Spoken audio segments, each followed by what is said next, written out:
الحمد لله نحمده ونستعينه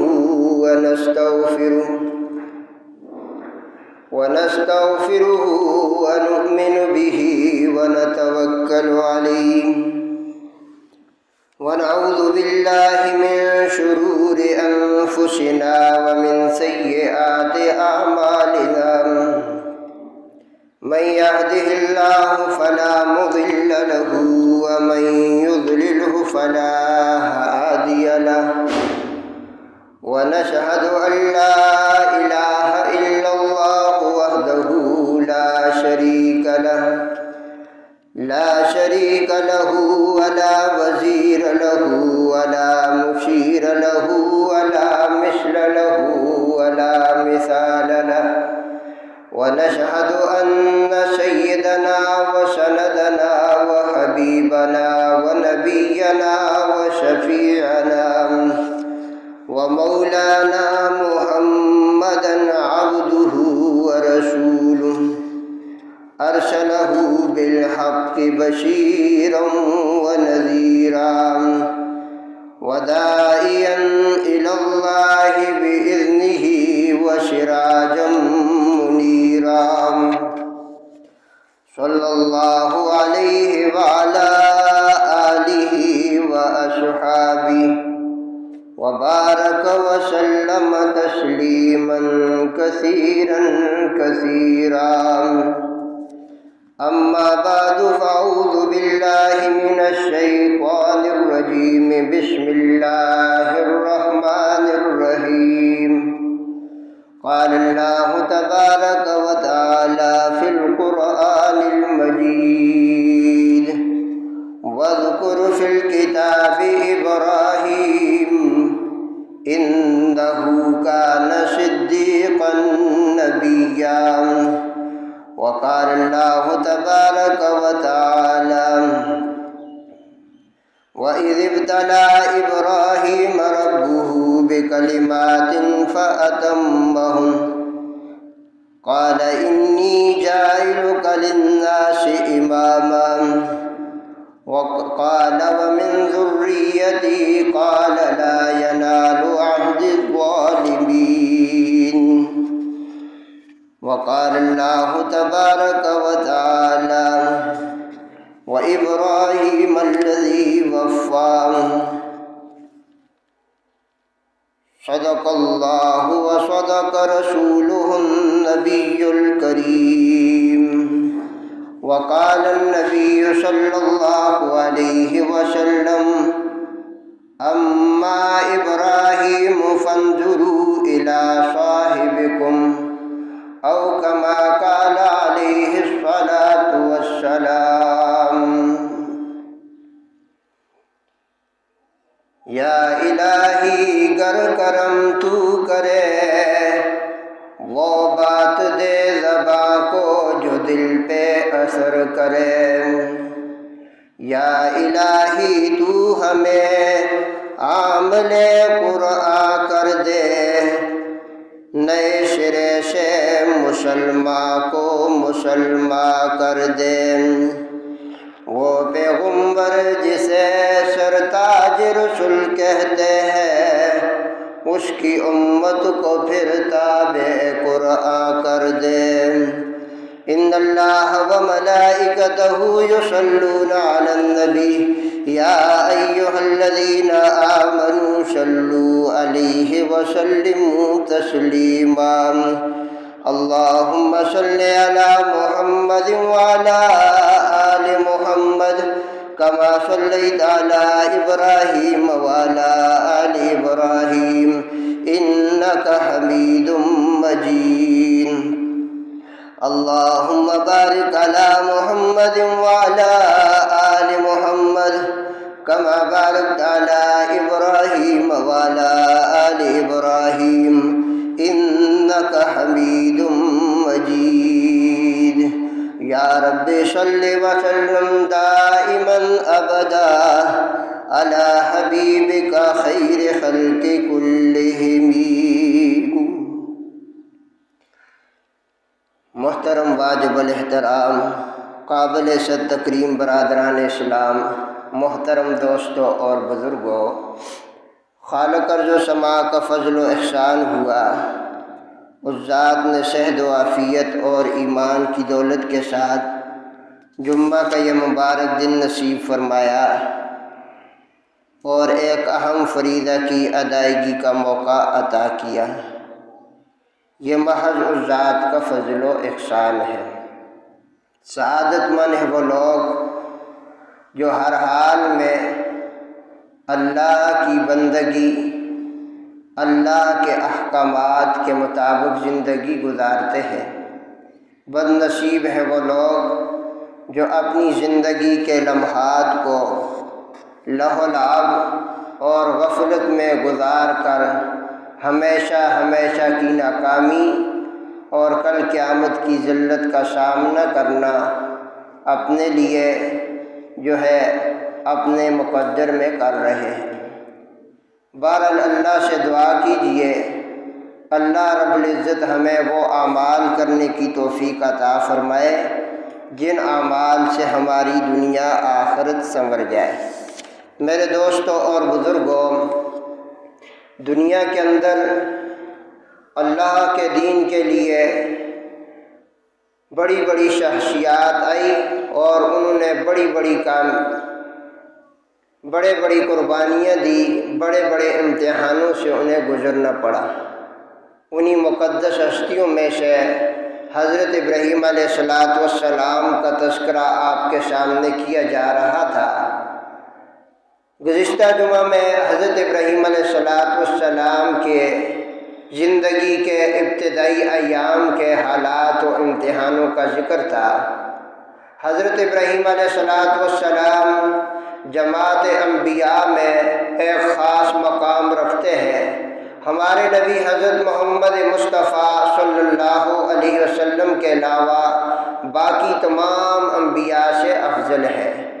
آپ جد الانبیاء، ابو الانبیاء بھی آپ کی کنیت اور لقب ہے۔ آپ بڑے عظیم نبی تھے، بڑے مہمان نواز تھے، اسی لیے آپ کو ابو الفیضان بھی کہا جاتا ہے۔ آپ ہمارے نبی حضرت محمد مصطفیٰ کے مشابہ تھے۔ حضور علیہ السلام نے فرمایا اما ابراہیم فانظروا الی صاحبکم، جس نے ابراہیم کو دیکھنا ہو وہ اپنے دوست یعنی محمد الرسول اللہ کو دیکھے۔ محمد الرسول اللہ ابراہیم کے مشابہ ہیں۔ حضور علیہ السلام معراج کے موقع پر جب 7ویں آسمان پہ گئے تو اپنے جد امجد کو سلام کیا۔ حضرت ابراہیم علیہ السلام نے سلام کا جواب دیا اور فرمایا مرحبا بالابن الصالح والنبی الصالح۔ حضرت ابراہیم علیہ السلام پر بڑے امتحان آئے۔ آپ نے 86 سال کی عمر میں اللہ نے آپ کو ایک بیٹا عطا کیا جس کا نام اسماعیل ہے، اور پھر 100 سال کی عمر میں آپ کو حضرت اسحاق جیسا عظیم فرزند عطا کیا، اور بذریعہ وحی آپ کو بتلا دیا گیا کہ یہ بڑی بڑی قوموں کے جد اعلیٰ ہوں گے۔ حضرت ابراہیم علیہ السلام وہ عظیم پیغمبر ہے کہ جن کی اولاد میں تقریباً 40,000 سے زائد پیغمبر پیدا ہوئے۔ بہرحال میرے دوستوں اور بزرگوں، قرآن کریم میں 25 سورتوں میں غالباً حضرت ابراہیم علیہ السلام کا 65 مرتبہ ذکر ہے۔ آپ کے صحائف کا ذکر بھی قرآن کریم میں ہے، صحف ابراہیم و موسیٰ۔ آپ جس علاقے میں پیدا ہوئے وہاں بت پرستی تھی، ستارہ پرستی، دیگر طرح کے شرک میں لوگ مبتلا تھے۔ اس وقت کا بادشاہ نمرود تھا جو خدائی دعویٰ کر بیٹھا تھا۔ بہرحال میرے دوستوں اور بزرگوں، کچھ حالات تو گزشتہ جمعہ میں ذکر ہو چکے، مزید آگے حضرت ابراہیم علیہ السلام کا تذکرہ کرتے ہوئے آج آپ کے سامنے یہ بات ذکر کر رہے ہیں کہ ابراہیم علیہ السلام نے مشکل ترین حالات ہونے کے باوجود اللہ کے دین سے جڑے رہے، استقامت کے ساتھ اللہ کے دین کی تبلیغ کرتے رہے، مشکلات سے متاثر نہیں ہوئے، لوگوں سے متاثر نہیں ہوئے، لوگوں کے ظلم کو برداشت کرتے ہوئے آپ نے اللہ کے دین کی تبلیغ میں، اپنے مشن میں آپ نے صبح و شام قربانیاں دیتے رہے۔ اللہ نے ابراہیم کا تذکرہ کرتے ہوئے قرآن کریم میں فرمایا کہ وَإِذِ ابْتَلَىٰ ابراہیم، ہم نے ابراہیم کو بڑی بڑی امتحانوں آزمائشوں میں ڈالا، لیکن فَأَتَمَّهُنَّ، وہ اپنے ارادے کے پکے تھے، وہ ڈٹ گئے اور اللہ کی توحید، اللہ کے دین کے لیے ہر محال، ہر حد تک جانے کے لیے تیار رہے۔ بہرحال ابراہیم علیہ السلام تبلیغ کرتے رہے، یہاں تک کہ آپ کے باپ نے کہا کہ اے ابراہیم، اگر تم اس تبلیغ کو نہیں چھوڑو گے میں تمہیں گھر سے نکال لوں گا، تمہیں سنسار کر لوں گا، پتھر مار مار کے ہلاک کر دوں گا۔ ابراہیم علیہ السلام نے فرمایا تم چاہے جو کرو، میں نے اللہ سے وفا کا عہد کیا ہے، میں اس عہد کو توڑنا نہیں چاہتا، مر جاؤں گا، گھر چھوڑ دوں گا، وطن چھوڑ دوں گا، لیکن اللہ کی توحید، اللہ کے دین سے وابستگی سے ایک قدم بھی پیچھے نہیں ہٹوں گا۔ بہرحال ابراہیم علیہ السلام اپنی دعوت میں لگے رہے۔ تو نمرودیوں کے سال میں 2 تہوار ہوتے تھے، ایک جگہ متعین تھی، وہاں یہ سارے لوگ جاتے، خوشیاں مناتے، میلہ ہوتا تھا۔ تو وہ دن قریب آ گئے۔ ابراہیم علیہ السلام کے والد نے کہا اے ابراہیم ہمارے ساتھ آئیے، دیکھیے وہاں کتنے سرور ہوگا۔ یعنی ابراہیم علیہ السلام کے والد کا مشن یہ تھا، وہاں یہ جائے گا، چہل پہل دیکھے گا، میلے میں دھوم دھام دیکھے گا، ماحول سے متاثر ہو کر یہ نئے دین کو چھوڑ بیٹھے گا۔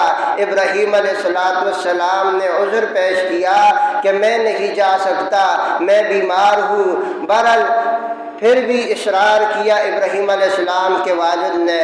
ابراہیم علیہ السلام اس میلے سے ایک روایت میں آتا ہے کچھ دن پہلے بیمار بھی ہوئے تھے، اس لیے کمزوری تھی، تو ابراہیم علیہ السلام نے ایک تو یہ عذر پیش کیا میں نہیں جا سکتا، اور بعض روایات میں ہے ابراہیم علیہ السلام نے لوگوں کے شرک و کفر اور گناہوں کو دیکھ کر روحانی طور پہ بڑے بے چین تھے، روحانی طور پہ بڑے غمگین تھے، تو اس روحانی طور پر بے چینی کا ذکر کرتے ہوئے ابراہیم نے فرمایا کہ میں بیمار ہوں، میں تمہارے ساتھ نہیں جا سکتا۔ بہرحال ابراہیم علیہ السلام کے والد کا بہت ہی زیادہ اصرار ہوا تو ابراہیم علیہ السلام بھی ساتھ چل پڑے۔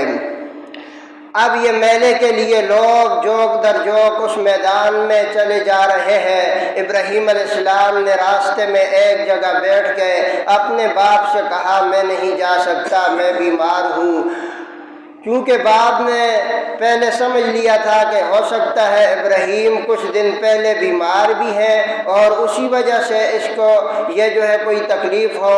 بہرحال ان کے والد نے انہیں وہیں راستے میں چھوڑ دیا کہ چلے جاؤ واپس۔ اب ابراہیم علیہ السلام وہاں بیٹھے تھے راستے میں، لوگوں کے قافلے اس میلے، اس تہوار کے لیے جا رہے ہیں، تو اب ابراہیم علیہ السلام نے لوگوں سے یہی کہا میں بیمار ہوں، نہیں جا سکتا۔ آخر میں کچھ بوڑھوں کا ایک لشکر گیا اور بوڑھوں کی کچھ ایک گروہ جماعت گزری، تو ابراہیم علیہ السلام نے فرمایا تم جاؤ، میں دیکھتا ہوں تمہارے معبودوں کے ساتھ، تم دیکھنا میں تمہارے ان معبودوں کا کیا حشر کرتا ہوں۔ بہرحال انہوں نے سنی انسنی کر کے وہ گروہ بھی بوڑھوں کے چلے گئے۔ ابراہیم علیہ السلام اب واپس اپنے مقام پہ آئے اور ان کا جو جو سب سے بڑا بت خانہ تھا اس میں داخل ہوئے۔ ان لوگوں نے اس بت خانے کو بہت ہی زیادہ مزین کیا ہوا تھا۔ سب سے بڑا بت جو تھا وہ دروازے میں، اور اس سے چھوٹے بت اس کے پیچھے، اس سے چھوٹے اس کے پیچھے، اسی ترتیب سے پورا بت خانہ وہ بتوں سے بھرا ہوا تھا۔ اور انہوں نے جاتے ہوئے اپنے بتوں کے سامنے مختلف قسم کے کھانے رکھے تاکہ یہ جو ہے متبرک ہو جائیں، واپس آئیں گے تو برکن جو ہے میلے سے جب واپس آئے تو یہ کھانا کھائیں گے۔ یعنی کہ لوگوں نے برکت کے طور پر وہاں بت خانے میں بتوں کے سامنے کھانے رکھے، اور یہ ارادہ تھا کہ جب ہم میلے سے واپس آئیں گے تو یہ کھانا برکت والا ہو جائے گا ہماری معبودوں کی نظر سے، تو پھر ہم اس کھانے کو کھا لیں گے۔ بہرحال ابراہیم علیہ السلام جب اس جو ہے بت خانے میں داخل ہوئے، ایک کلہاڑی لی اور ان بتوں کی مرمت شروع کر دی۔ تمام چھوٹے بتوں کے کسی کی کمر میں، کسی کے بازو پہ وہ کلہاڑی مارتے اور ان بتوں کو ٹکڑے ٹکڑے کیا، اور اس کے بعد جو ہے کلہاڑی سب سے بڑے بت کے ساتھ جو ہے کندھے پہ رکھ دی جو دروازے میں تھا۔ قرآن کریم میں اسی کا ذکر یوں آتا ہے فَجَعَلَهُمْ جُذَاذًا إِلَّا كَبِيرًا لَهُمْ، کہ ابراہیم نے ان بتوں کو ٹکڑے ٹکڑے کر لیا، ایک بڑے بت کو چھوڑ دیا۔ اب ابراہیم علیہ السلام نے مختصر یہ ہے کہ قرآن کریم میں اس کی باقی تفصیل یہ ہے لیکن یہاں خلاصتاً ذکر کیا جا رہا ہے کہ ابراہیم علیہ السلام نے بت خانے میں داخل ہو کر تمام بتوں کی مرمت کر لی۔ کسی کا بازو کٹا ہے، کسی کی کمر کٹی ہے، کسی کی آنکھ توڑی ہے، کسی کا کان کٹا ہوا ہے، یعنی کہ عجیب حشر ان کے معبودوں کا کر کے ابراہیم علیہ السلام واپس آ گئے۔ اب یہ لوگ جب تہوار سے میلے سے واپس آئے اپنے بت خانے میں سلامی دینے کے لیے، دیکھتے کیا ہے کہ وہاں عجیب حشر ہے۔ اپنے معبودوں کو دیکھ کر بڑے پریشان ہوئے اور غصے میں اپنے معبودوں کو دیکھتے ہوئے کہنے لگے من فعل ھذا بآلہتنا، یہ کس نے کیا ہمارے معبودوں کے ساتھ، یہ معاملہ کس نے کیا؟ وہ تو بڑا ہی ظالم ہے۔ بڑے غصے سے ایک دوسرے سے پوچھتے ہیں۔ قرآن کریم میں بڑی تفصیل کے ساتھ اس بات کا ذکر ہے۔ کہنے لگے کہ کس نے ہمارے بتوں سے یہ معاملہ کیا ہے؟ جب اپنے بتوں کی یہ حالت دیکھی تو غصے میں کچھ لوگوں نے کہا کہ ایک نوجوان ہے جو یہ کہتا رہتا ہے کہ بتوں سے نہیں ہوتا۔ قالوا سمعنا فتى يذكرهم يقال له ابراہیم، کچھ لوگوں نے کہا کہ ایک نوجوان ہے وہ اکثر یہ کہتا رہتا ہے کہ اللہ وحدہ لا شریک ہے، ایک خدا کی بندگی کرو۔ یقال له ابراہیم، اس نوجوان کا نام ابراہیم ہے۔ اب لوگوں نے کہا کہ اسے پکڑو، لے آؤ، اس کی انکوائری ہوگی کہ اس نے کیوں ہمارے معبودوں کے ساتھ یہ ظلم کیا ہے۔ قالوا، وہ کہنے لگے فأتوا به علی اعین الناس لعلهم یشہدون، کہ اسے لوگوں کے سامنے لے آؤ تاکہ سب کے سامنے وہ اپنے جرم کا اقرار کرے۔ اب نمرودی فوج سارے لوگ، اب جو ہے عدالت لگی، ابراہیم علیہ السلام کو مجرم کی حیثیت سے کٹہرے میں لایا گیا اور ابراہیم علیہ السلام سے یہ سوال ہوا اَأَنْتَ فَعَلْتَ هَذَا بِآلِهَتِنَا یا ابراہیم، اے ابراہیم تو نے ہمارے خداؤں کے ساتھ یہ معاملہ کیا ہے۔ ابراہیم علیہ السلام نے انداز گفتگو بدلی تاکہ ان کی عقل کے پردے، ان کی عقل کے اوپر جو شرک کی تہ چڑھی ہوئی ہے شاید کہ اس انداز سے یہ ہٹ جائے۔ ابراہیم علیہ السلام نے فرمایا نہیں، بل فعلہ کبیرہم، یہ جو بڑا ہے اس نے ان ساروں کو مارا ہے، یعنی یہ جو بڑا بت ہے جو دروازے میں ہے، جس کے کندھے پہ کلہاڑی ہے، اس نے یہ سارا معاملہ کیا ہے۔ فاسألوہم ان کانوا ینطقون، اس بڑے سے پوچھ لو، یہ تمہیں جواب دے دے گا۔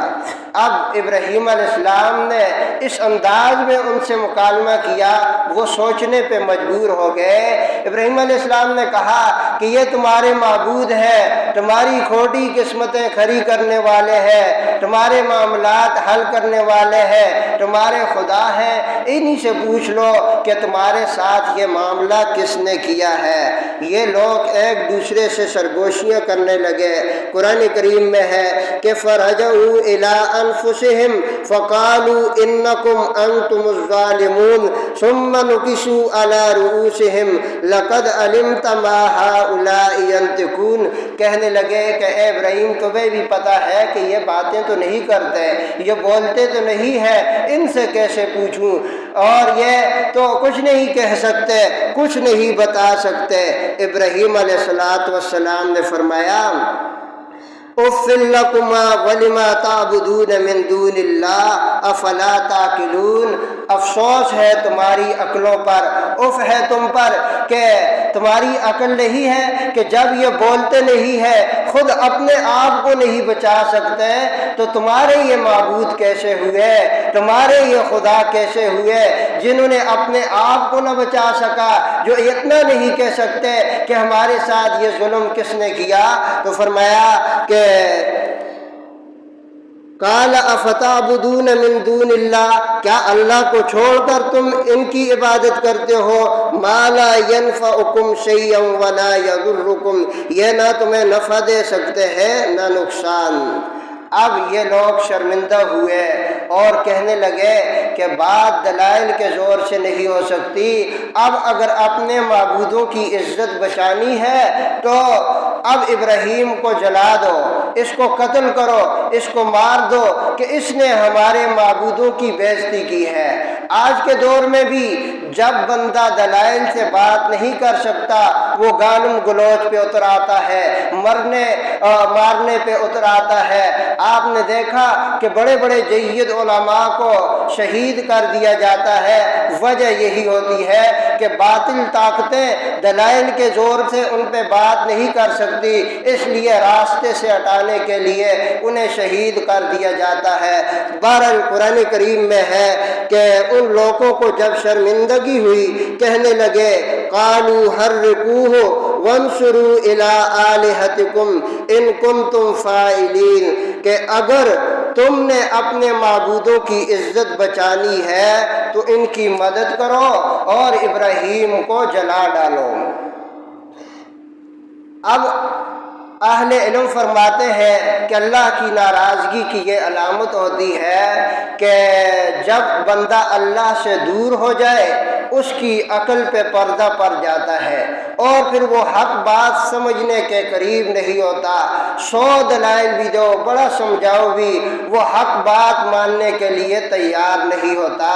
تو ان لوگوں پر کئی عرصوں سے شرک کی تہ چڑھی ہوئی تھی، تو اتنی آسانی سے وہ جو ہے شرک کی تہ جو ان کی عقلوں کے اوپر تھی وہ ہٹ نہیں سکتی تھی، لہٰذا انہوں نے کہا، یعنی کہ اتنی بھی ان کو عقل نہیں کہ معبود ان کی مدد کرے، اور یہ کہتے ہیں کہ اپنے معبودوں کی مدد کرو۔ بہرحال میرے دوستوں اور بزرگوں، مختصر یہ ہے کہ اب جو ہے نمرودی حکم ہوا کہ ابراہیم علیہ السلام کو قتل کر دیا جائے، اور اس کی صورت یہ ہوگی کہ ایک بہت بڑی آگ جلائی جائے اور اس میں ابراہیم علیہ السلام کو جو ہے قتل کر دیا جائے، یعنی اس آگ میں ڈال کر جلا دیا جائے، باقی لوگوں کے لیے عبرت بن جائے۔ کوئی بندہ اللہ وحدہ لا شریک کا نام نہ لے، دوبارہ اس دین کا نام نہ لے۔ چنانچہ روایت کے اندر آتا ہے کئی دنوں تک لوگ لکڑیوں کا ایندھن اکٹھا کرتے رہے، ایک گہرا گڑھا کھودا گیا، جو منتیں مانتی عورتیں وہ بھی ایندھن لکڑیوں کی وہ بھی لا کر وہاں ڈالی جاتی، یعنی ایک بہت بڑا ایندھن اکٹھا کر لیا گیا۔ اور بعض روایات کے اندر آتا ہے کہ 3 میل تک دائیں بائیں اوپر اس آگ کے قریب کوئی جا نہیں سکتا تھا، اتنی بڑی آگ جلا دی گئی۔ فضا میں پرندے بھی اس آگ کے اوپر سے نہیں گزر سکتے تھے، اتنی زیادہ فرمایا آگ نہ اس سے پہلے جلائی گئی، نہ جو ہے قیامت تک اتنی بڑی آگ ایک جگہ اکٹھی جلائی جا سکتی ہے۔ فرمایا اتنی زیادہ آگ جلائی گئی، اور جب یہ موقع آیا کہ ابراہیم کو اب ڈالا کیسا جائے کہ اس آگ کے قریب تو کوئی جا نہیں سکتا، تو ایک شخص نے یہ مشورہ دیا کہ منجنیق تیار کی جائے جس میں ابراہیم کو جیسے جھولا جلا کر یعنی گما کر دور سے پھینک دیا جائے جس طرح وہ غلیل ہوتی ہے۔ فرمایا اس طرح منجنیق میں ابراہیم علیہ السلام کو اب باندھا جا رہا ہے۔ اوپر سے اللہ نے حکم دیا کہ آسمانوں کے دروازے کھول دیے جائیں، میری تمام مخلوق دیکھے کہ میرا خلیل کتنے بڑے امتحان میں، لیکن اس کے باوجود بھی اس کا دل مطمئن ہے۔ چنانچہ تمام فرشتے دیکھ رہے ہیں، مخلوق خدا دیکھ رہی ہے، ابراہیم مطمئن ہے۔ اتنے میں ابراہیم علیہ السلام کو جب آگ میں ڈالا جا رہا ہے تو فرشتوں نے اللہ سے اجازت چاہی کہ اللہ ہمیں اجازت دیجئے ہم ابراہیم کی مدد کریں۔ اب جبرائیل پہنچتے ہیں، میکائیل پہنچتے ہیں، آگ کا فرشتہ پہنچتا ہے، پانی کا فرشتہ پہنچتا ہے، ہواؤں کے فرشتے پہنچ جاتے ہیں اور کہتے ہیں خلیل اللہ حکم دیجئے اب پانی برسا کر آگ کو ختم کر دیں۔ بہرحال جو ہے سارے فرشتے ابراہیم علیہ السلام سے عرض کرتے ہیں کہ ہمیں اجازت دیجئے ہم آپ کی مدد کے لیے حاضر ہیں۔ ابراہیم خلیل اللہ نے فرشتوں سے کہا بتلاؤ تم خود آئے ہو یا بھیجے گئے ہو؟ فرشتوں نے کہا کہ ہم نے اللہ سے اجازت چاہ کر ہم خود آئے ہیں، اللہ کے حکم سے، اللہ کی رضا سے، اجازت سے آئے ہیں۔ ابراہیم علیہ السلام نے فرمایا کہ جاؤ، جو اللہ مجھے امتحانوں میں ڈال رہا ہے وہ مجھے دیکھ رہا ہے، مجھے کسی کی مدد کی ضرورت نہیں ہے۔ حدیث شریف میں ہے کہ جب ابراہیم علیہ السلام کو آگ میں ڈالا تو اس وقت ابراہیم علیہ السلام کی زبان پہ یہ الفاظ تھے حسبی اللہ و نعم الوکیل، جاؤ میرے لیے صرف اللہ ہی کافی ہے۔ اور حضور علیہ السلام پر بھی جب کفار مکہ کے تمام لشکر مل کر حملہ کے لیے آئے تو حضور کی زبان پر بھی اس وقت یہی الفاظ تھے حسبی اللہ و نعم الوکیل۔ بہرحال ابراہیم علیہ السلام کو آگ میں ڈالا اور تمام باقی مخلوق اس آگ کو بجھانے کے لیے کوشش کرتی ہے، لیکن ایک جو ہے حشرات الارض میں سے جسے غالباً گرگٹ کہا جاتا ہے وہ پھونکے مار رہا ہے، آگ کو جو ہے جلا رہا ہے۔ امام ظہری رحمہ اللہ فرماتے ہیں کہ اسے فاسق کہا گیا اور یہ منحوس قرار دیا گیا، اس کے مارنے پہ 10 نیکیوں کا حکم دیا گیا۔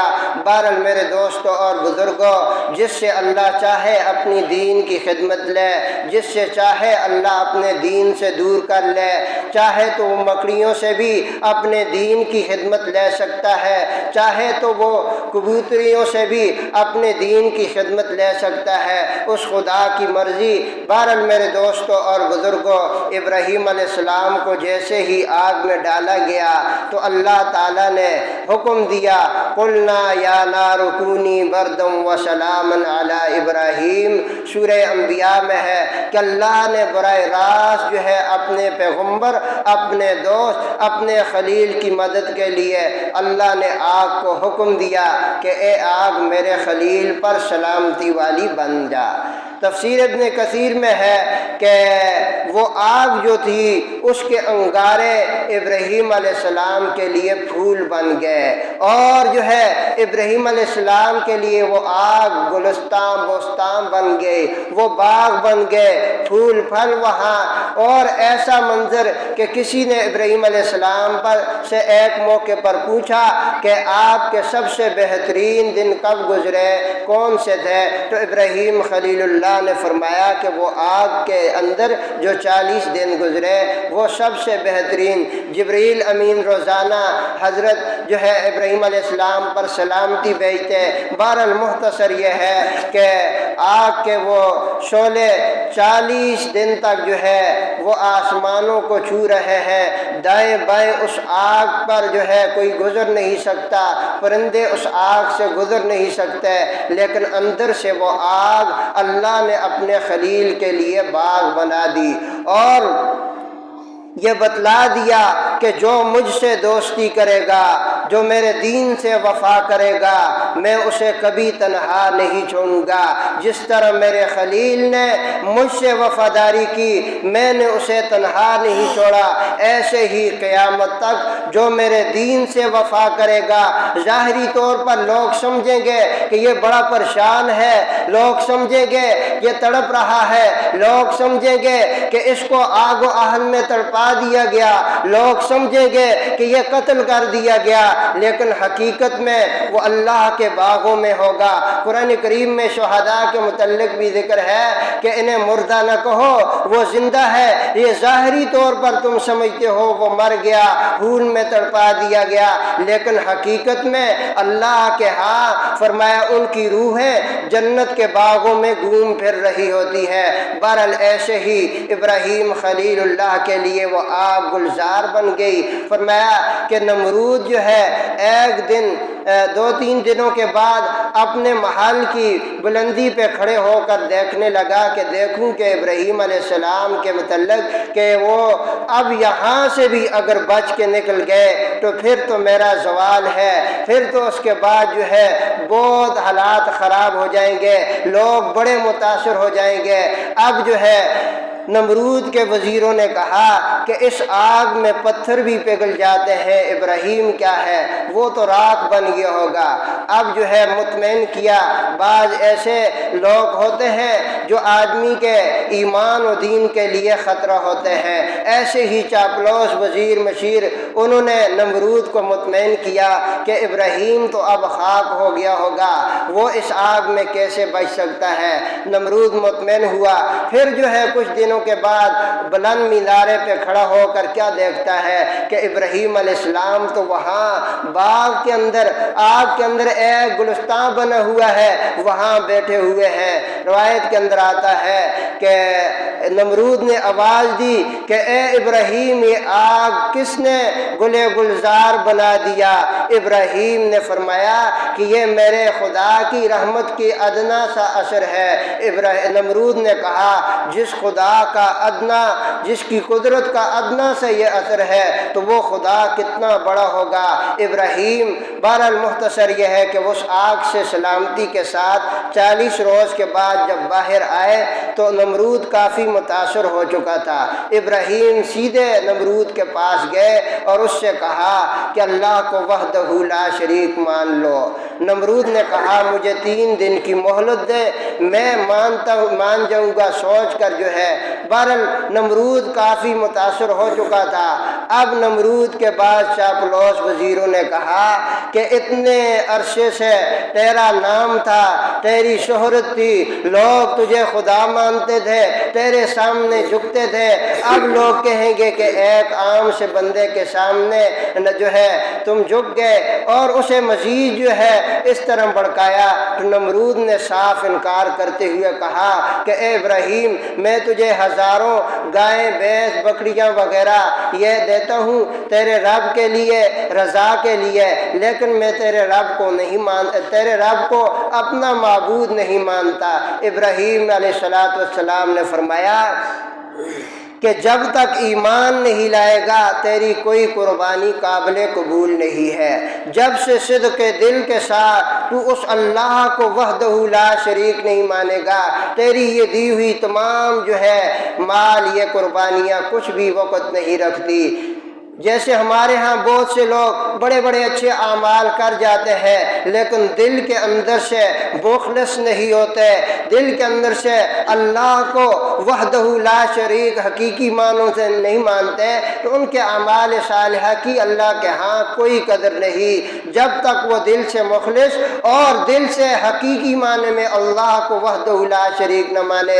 بہرحال ابراہیم علیہ السلام اس کے بعد بھی لوگوں کو سمجھاتے رہے، لیکن لوگوں کے جب لوگوں پر یہ اثر نہ پڑا، اتنے بڑے معجزات کو دیکھ کر بھی لوگوں نے اللہ کے اس نبی کی دعوت پر ایمان نہ لائے، تو ابراہیم علیہ السلام نے وہاں سے ہجرت کی اور وہاں سے شام و فلسطین کی طرف چلے جانے کا ارادہ کیا، جس کی مزید تفصیل اگلے درس میں انشاءاللہ ذکر کی جائے گی۔ ابراہیم علیہ السلام جب وہاں سے رخصت ہوئے تو راستے میں ایک مقام تھا جسے حران یا حاران کہا جاتا ہے، وہاں ابراہیم علیہ السلام کے ایک چچا تھے جس کا نام حاران تھا اور اسی کے نام سے وہ علاقہ آباد تھا۔ یہ بڑے مالدار تھے، اپنے علاقے کے سردار تھے۔ انہوں نے ابراہیم علیہ السلام کے نکاح میں اپنی بیٹی بی بی سارہ دی اور ابراہیم علیہ السلام کو اپنے پاس ہی رک جانے کا حکم دیا، اور اس کا مقصد یہ تھا کہ ابراہیم علیہ السلام نئے دین کو چھوڑ دے۔ اس نے اپنی بیٹی بھی نکاح میں دی اور بہت سا مال وغیرہ بھی ابراہیم علیہ السلام کو دیا۔ کچھ عرصہ ابراہیم علیہ السلام وہاں رہے، لیکن چچا نے مزید ابراہیم علیہ السلام کو دین سے پھیرنے کے لیے تنگ کرنا شروع کر دیا۔ ابراہیم علیہ السلام نے وہاں سے بھی ہجرت کر دی، اور آپ کی بیوی سارہ یہ آپ پر ایمان لا چکی تھی، مسلمان ہو چکی تھی۔ ابراہیم علیہ السلام اپنی بیوی سارہ کو لے کر وہاں سے ہجرت کر گئے شام و فلسطین کی طرف، اور راستے میں ایک ظالم بادشاہ سے بھی آپ کا مقابلہ ہوا۔ وہ ظالم بادشاہ لوگوں سے لوگوں سے ان کی بیویاں چھین لیتا تھا، تو وہاں حضرت ابراہیم علیہ السلام پر ایک بہت بڑا امتحان آیا۔ اللہ نے اس بادشاہ کو نامراد کیا، تو اس بادشاہ نے متاثر ہو کر اپنی بیٹی بی بی ہاجرہ حضرت سارہ کے خدمت کے لیے بھیجی۔ گویا کہ حضرت سارہ بھی ایک بادشاہزادی تھی اور بی بی ہاجرہ بھی ایک بڑے گھرانے کی بادشاہزادی تھی۔